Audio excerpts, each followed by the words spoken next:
સાતલપુર તાલુકાના જજામ મુકામે જે 5મો સમૂહ લગ્ન જે રંગેચંગે યોજવામાં આવ્યો એમાં 28 દીકરીઓ નવદંપતીએ જે પ્રભુતામાં પગલાં માંડ્યા એમને ભગવાન માતા સુખી સમૃદ્ધિ રાખે અને આજના જે સમૂહ લગ્નમાં ગુજરાત ક્ષત્રિય ઠાકોર સેનાના અધ્યક્ષ અલ્પેશજી ઠાકોર સાહેબ અને મોટી સંખ્યામાં જે ઠાકોર સમાજના આગેવાનો વધાર્યા તે બદલ હું ઠાકોર સમાજનો સમૂહ લગ્ન સમિતિ વતી એમનો ખૂબ ખૂબ આભાર માનું છું. તાલુકાના જજામ ગામે 5મો સમૂહ લગ્ન રાખવામાં આવ્યો હતો અને ઠાકોર સમાજની અંદર ઉપસ્થિત અમારા અલ્પેશભાઈ ઠાકોર સાહેબ ધારાસભ્યશ્રી અને ભાવસકબાના પુત્ર કિશોરસિંહ રાઠોડ સાહેબ, દોલતરામ બાપુ, ગોયજી ડૉક્ટર અને સ્થાનિક બધા અગ્રણી આગેવાનો અને 28 દીકરીઓના જજામ ગામની અંદર સમૂહ લગ્ન કરાવવાના સાથે મળીને એ બદલ હું સમાજનો અને દિલથી બધા માણસોનો ખૂબ ખૂબ આભાર માનું છું. અને અમારા જજામની અંદર ધાર્મિક સ્થળ ઉપર જે આવા સમૂહ લગ્નના કાર્ય થતા રહે એવી હું ઠાકોર સમાજ પાસે અપેક્ષા રાખું. જય હિન્દ, જય ભારત, જય ગરવી ગુજરાત. આજના મંગલ પ્રસંગે જજામ મુકામે આદરણીય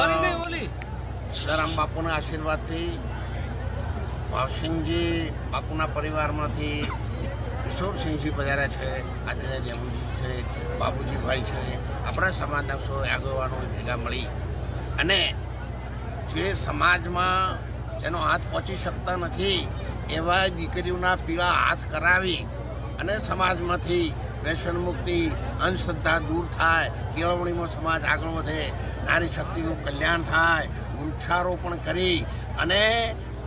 ગ્લોબલ એવોર્ડમાં પણ આપણે વિજેતા છીએ એ દ્રષ્ટિએ પર્યાવરણમાં પણ આપણે ખૂબ સુધારો લાવીએ અને જીવનને ધન્ય બનાવીએ એવું સૌ સમાજના ભાઈઓને, બહેનોને, દીકરીઓને મારી વિનંતી છે. આ જજામમાં સમૂહ લગ્નો થયા છે એનો સંદેશો સારા વિશ્વમાં, સારા જગતમાં અને આપણા ગુજરાતમાં આ સમાજને પહોંચે એનો ભાવ બીજા સમાજ પણ જાણે અને ગરીબ સમાજ આગળ આવે એવો જે અભિગમ અપનાવ્યો છે લગ્ન સમિતિએ અને આપ સૌએ ભેગા મળી એ બદલ દોલતરામ મહારાજ, સદારામ બાપુ વતી સમાજને લાખ લાખ વંદન સાથે ભારત માતા કી. ઠાકોર રહેવાસી દાનસિંહજી ઠાકોર સમાજના પ્રમુખ અને અમે જજામ ગામે રામાપીરના લાભાર્થે દીકરીઓને 28 દીકરીઓના અમે લગ્ન કર્યા છે. તો અમે એમને ભગવાન આશીર્વાદ આપે. કાપારા સગત માતા, રામોપીર અને નોણેશ્વર માદી એમના કને વિનંતી કરે કે આ જે 28 દીકરીઓ છે એને ખૂબ સારી રીતે એમનું જીવન જાય એવું અમે ઈચ્છીએ છીએ. બસ ભારતમાં